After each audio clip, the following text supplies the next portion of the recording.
오늘은 하나님 왜 이러십니까? 라는 제목으로 말씀을 전하도록 하겠습니다. 네, 추운 날씨이지만 그래도 주님의 전을 이렇게 많은 분들이 찾아주셔서 참 감사한 생각이 들었습니다.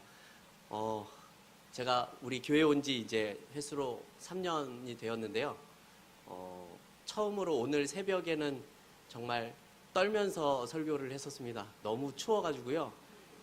입이 발음이 잘 안 될 정도로 떨면서 하나님 앞에서 두려웠던 게 아니라 너무 추워서 떨었던 기억이 있는데 그래도 이제는 많이 날씨가 아침보다 많이 풀린 것 같아서 참 감사한 마음이 듭니다.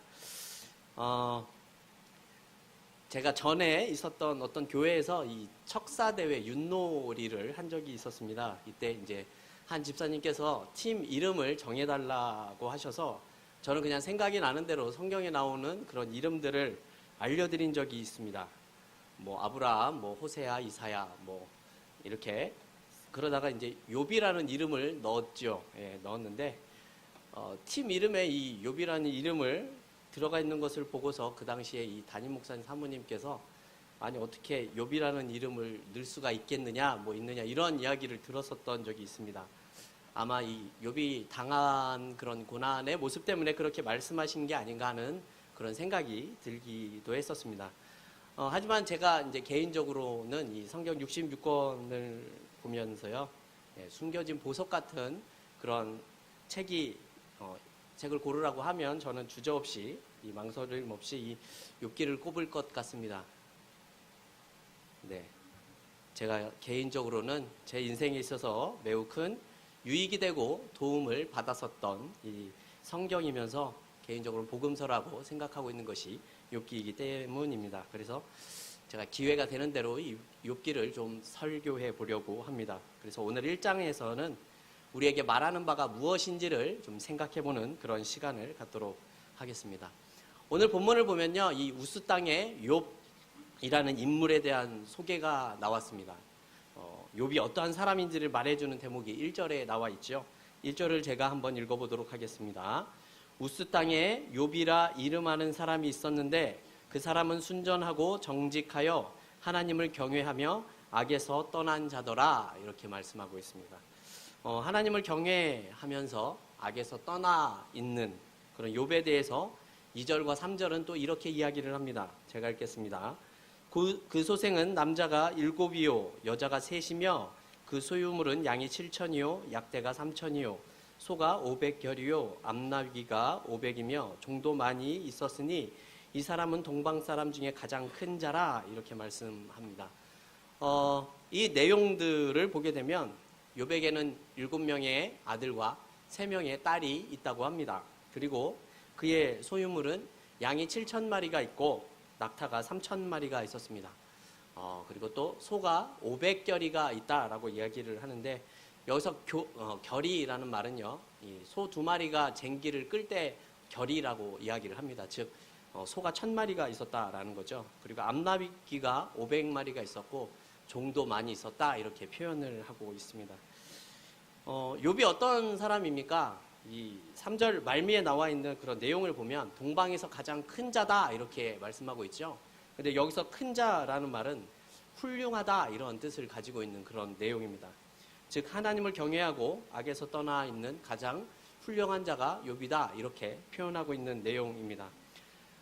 그리고 그 자식들과 그가 소유하고 있는 이 재산을 보게 되면 엄청난 거부라는 것을 보여주고 있죠. 이게 무슨 뜻이겠습니까? 이 하나님을 경외하고 악에서 떠나 있는 자에게 하나님께서 주신 축복이다라는 사실을 우리가 알 수 있는 그런 내용입니다. 단순히 자식도 많이 있고 그리고 뭐 재산도 많은 하나님을 경외하는 자가 아니라 참 신앙을 가진 자라는 사실이 또 오늘 본문의 4절과 5절을 통해서 알 수 있게 됩니다. 우리 4절과 5절 말씀을 같이 한번 읽어보도록 하겠습니다.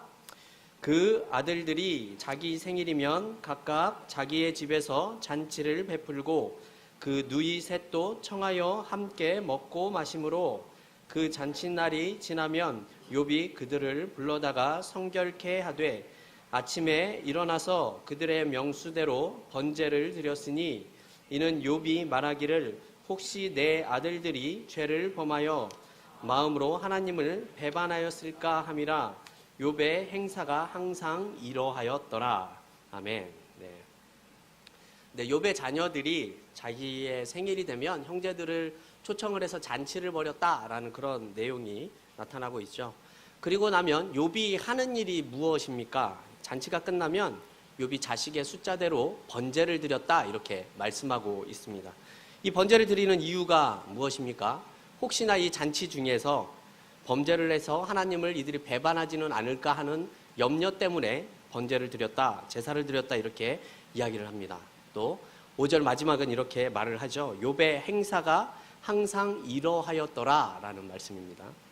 욥은 자식들의 그 잔치 가운데에서도 혹시나 범죄한 일이 있는지 없는지를 날마다 돌아봤었던 사람입니다.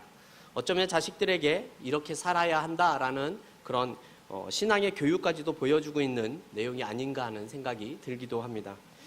이 5절까지의 내용을 한마디로 이야기를 하면 이 욥의 모습을 보면 철저하게 하나님을 잘 섬기는 의인이었다라는 사실을 우리가 알 수 있게 됩니다. 동방 사람 중에 가장 훌륭하다라고 표현할 그러할 정도이지요. 그런데 이런 욥에게 위기가 찾아오게 됩니다. 이 땅을 두루 돌아다니던 사탄이 이 하나님의 주관하시는 그런 하늘의 회의에 참석하고 있는 그런 모습이 나타납니다. 이런 사탄에게 하나님은 자랑하듯이 이렇게 말씀하고 있죠. 8절 말씀 우리 같이 한번 읽어보도록 하겠습니다. 여호와께서 사탄에게 이르시되 내가 내 종 욥을 유의하여 보았느냐. 그와 같이 순전하고 정직하여 하나님을 경외하며 악에서 떠난 자가 세상에 없느니라. 아멘. 네. 하나님은 이 사탄에게 자랑을 할 만큼 이 욥이라는 사람을 기뻐하셨던 것 같습니다. 그런데 사탄이 무엇이라고 이야기를 합니까? 욥이 의롭게 살아가는 것은 다름이 아니라 하나님께서 주시는 축복 때문이 아닙니까? 라는 그런 의문을 제기하는 모습이 나타납니다. 그리고 이렇게 이야기를 하죠. 우리 11절 말씀도 같이 한번 읽어보겠습니다. 이제 주의 손을 펴서 그의 모든 소유물을 치소서. 그리하시면 정령 대면하여 주를 욕하리이다. 아멘. 네. 이런 거죠. 많이 주셨으니까 하나님 믿는 거 아닙니까? 그거 다 빼앗아 보십시오. 그러면 하나님을 욕하게 될 겁니다. 네, 이렇게 이야기를 하는 겁니다. 그런데 하나님께서는 이러한 사탄의 요구를 들어주시게 됩니다. 그런 이야기가 13절부터 19절에 나와 있게 되어지죠. 욥의 자녀들이 이 아들의 집에서 음식과 포도주를 먹고 있을 때 그때 한 사환이 나타나서 이렇게 이야기를 합니다. 스바 사람들이 갑자기 나타나서 소와 나귀를 빼앗고 칼로 종들을 죽이는 가운데 저 혼자 살아남았습니다. 이렇게 이야기를 하는 장면이 나오죠. 그리고 이 종의 말이 끝나기도 전에 다른 종이 또 나타나서 이렇게 말을 합니다. 하늘에서 불이 떨어져서 양과 종들을 살라버렸고 자신만 살아남아서 이렇게 이야기를 전하고 있습니다. 이렇게 말을 하게 됩니다. 이 두 번째 종의 말이 끝나기 전에 또 다른 종이 와서 이 갈대아 사람들이 새 무리를 지어서 갑자기 낙타에게 달려들었고 그들을 뺏어가고 종들을 죽였다라고 이야기를 하면서 저 혼자 살아남았습니다. 이렇게 말을 하게 됩니다. 그리고 이 세 번째 종의 말이 끝나기 전에 또 한 사람이 찾아오게 되죠. 그리고 주인의 자녀들이 이 맏아들의 집에서 포도주를 마시고 있는데 거친들에서 이 대풍이 몰려와 집에 내 모퉁이를 쳐서 자식들이 모두 다 몰살당했다라는 그러한 그래서 자기 혼자 살아남아서 이런 이야기를 전하고 있다라는 그런 말을 전하게 됩니다. 2절과 3절에 나타나 있는 그런 모든 재산과 자식들이 한순간에 사라지는 것을 보여주고 있죠. 이 첫 번째 종이 이야기를 한 이 스바 사람은 이 남아라비아를 가리킨다라고 합니다. 그리고 두 번째 종이 이야기를 했었던 이 하늘에서 내려오는 불은 이 서쪽에 지중해에서 발생한 이런 번개구름이라고 합니다. 그리고 세 번째 갈대아 사람은 북쪽에서 온 사람들이죠. 그리고 마지막으로 큰 바람은 동쪽에서부터 불어온 이 사막의 모래 폭풍을 의미한다라고 합니다. 이 욥에게 한순간에 닥친 이 고난의 모습을 보면 동서남북 이 사방에서 한꺼번에 불어닥친 그런 자연과 이 사람으로 인해서 그의 모든 자식과 재산이 한순간에 사라져 버렸습니다. 이 사방에서 몰려오는 그 일들을 어떻게 피할 방법이 없었던 것 같습니다. 우연이라고 생각하기에는 너무나 기가 막히게 절묘한 그런 일들이 한순간에 일어나게 된 큰 재앙이었죠. 사탄이 말한 대로 하나님이 주신 모든 것을 지금 다 빼앗아간 그러한 상태입니다. 사탄의 말대로라면 이제는 욥이 하나님을 욕해야 하는 그런 상황이 된 것입니다. 오늘 제목처럼 하나님 왜 이러십니까? 라고 이렇게 말을 해야 하는 상황이 된 것이죠. 네, 성도 여러분, 우리는 여기서 이 사탄이 한 이 말에 대해서 조금 주목해 볼 필요가 있습니다. 11절을 보게 되면요, 소유물을 치면 하나님을 욕할 것입니다 라는 그런 내용이 나타나고 있죠. 소유물을 여러분 친다는 것이 무슨 의미이신 것 같습니까? 여기서 소유물은 조건과 환경을 의미하는 겁니다. 조건과 환경. 이 조건과 환경을 없애게 되면 하나님을 안 믿을 것입니다 라고 사탄이 생각을 하고 이렇게 시험을 하고 있다는 겁니다. 이 말이 무슨 뜻입니까? 많은 재물과 자식을 주셨기 때문에 욥이 하나님을 믿는 것입니다 라고 생각을 한 거죠. 그런데 여러분, 우리는 이 대목에서 좀 생각을 해볼 필요가 있죠. 우리는 하나님께서 우리에게 뭔가 많이 주셔서 하나님을 믿고 있는 것입니까? 우리가 기도하는 그 모든 기도의 제목이 다 이루어져서 우리는 하나님을 믿고 있는 것입니까? 반대로 이야기를 한다면 뭔가 하나님께서 우리에게 많은 것을 주시지 않고 우리가 원하는 기도 제목이 이루어지지 않으면 우리는 하나님을 믿지 않는 것이 맞는 것입니까? 여러분은 어떻습니까? 오늘 본문에서 사탄은 우리의 신앙을 이렇게 시험하고 있다라고 말씀하고 있는 거죠. 그러나 욥의 신앙은 이 사탄의 생각과는 많이 달랐던 것 같습니다. 우리가 잘 아는 욥기 1장 21절 말씀이죠.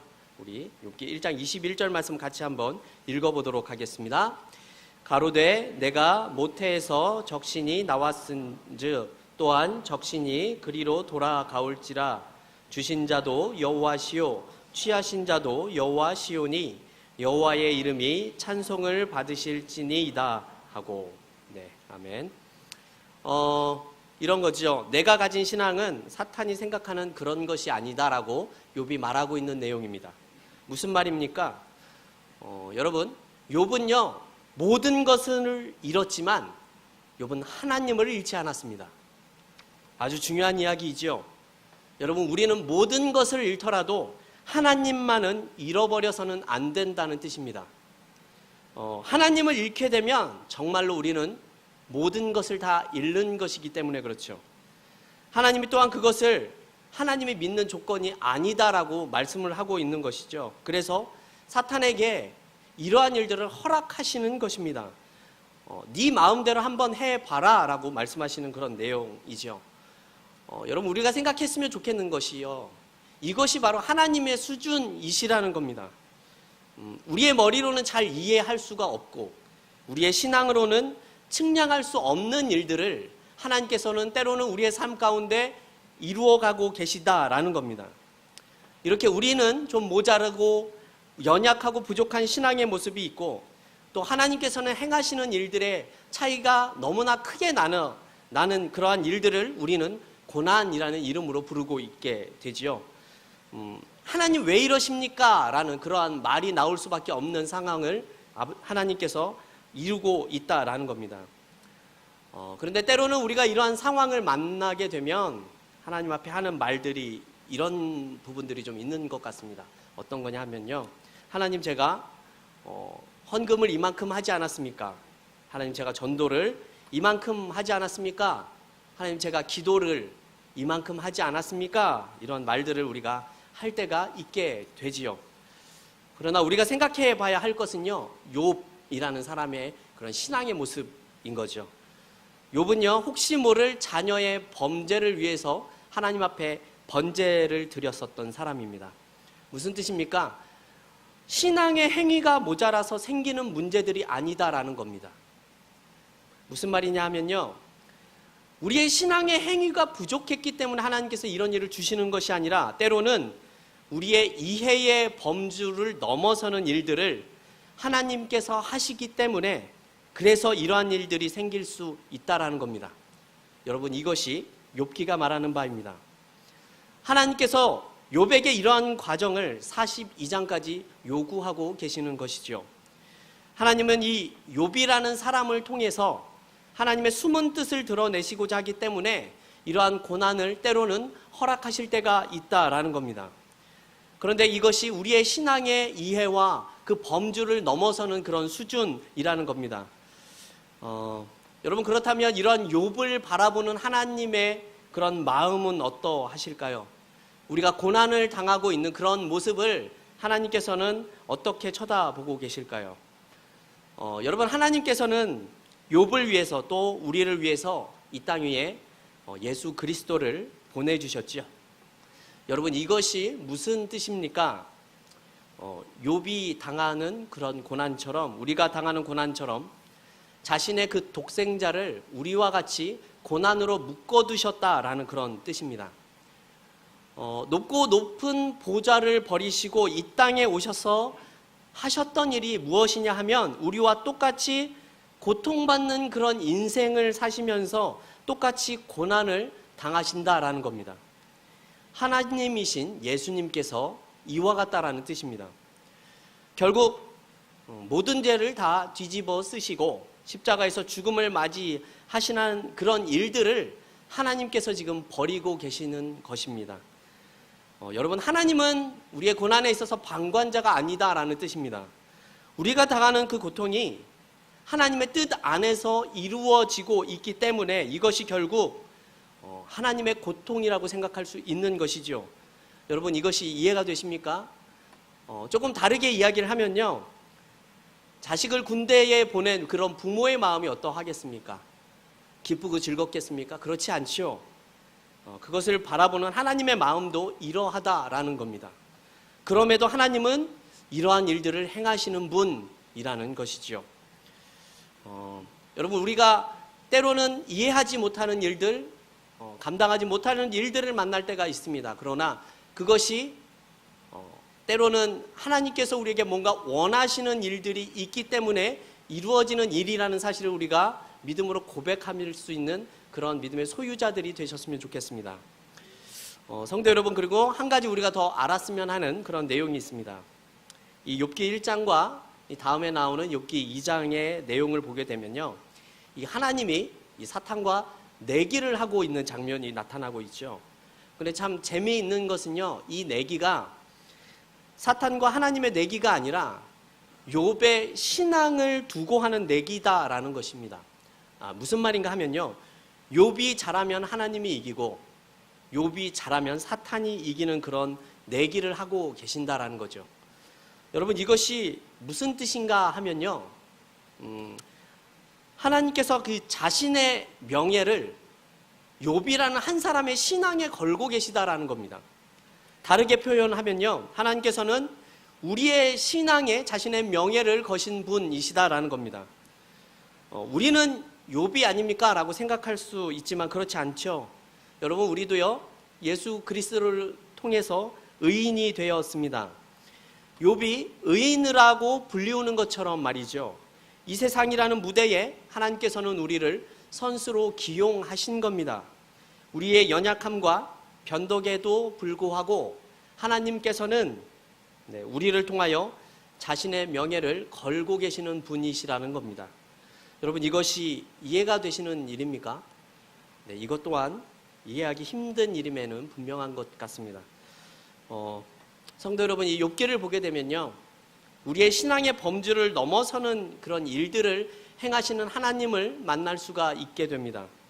우리의 이해를 넘어서는 그런 일들을 행하시는 분이 하나님이시다라는 사실을 우리가 깨달아가는 그런 과정이 나타나고 있는 것이죠.